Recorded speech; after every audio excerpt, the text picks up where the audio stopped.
अकोला जिल्ह्यातील मूर्तिजापूर तालुक्यात अवैध रेती उत्खननाचा मुद्दा पुन्हा चर्चेत आला आहे।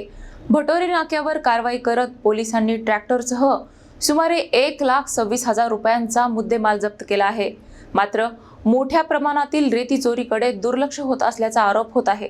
अकोला जिल्ह्यातील मूर्तिजापूर तालुक्यात अवैध रेती उत्खननाचा मुद्दा पुन्हा एकदा ऐरणीवर आला आहे।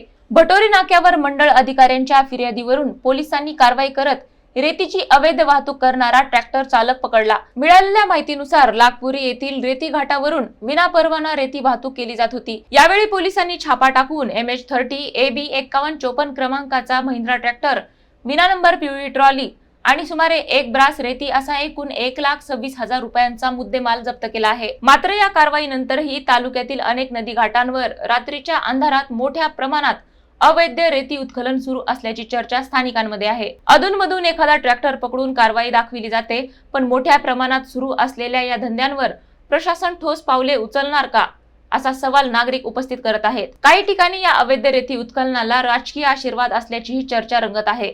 त्यामुळे प्रशासन आता खरोखर कठोर कारवाई करणार का, याकडे सर्वांचे लक्ष लागले आहे।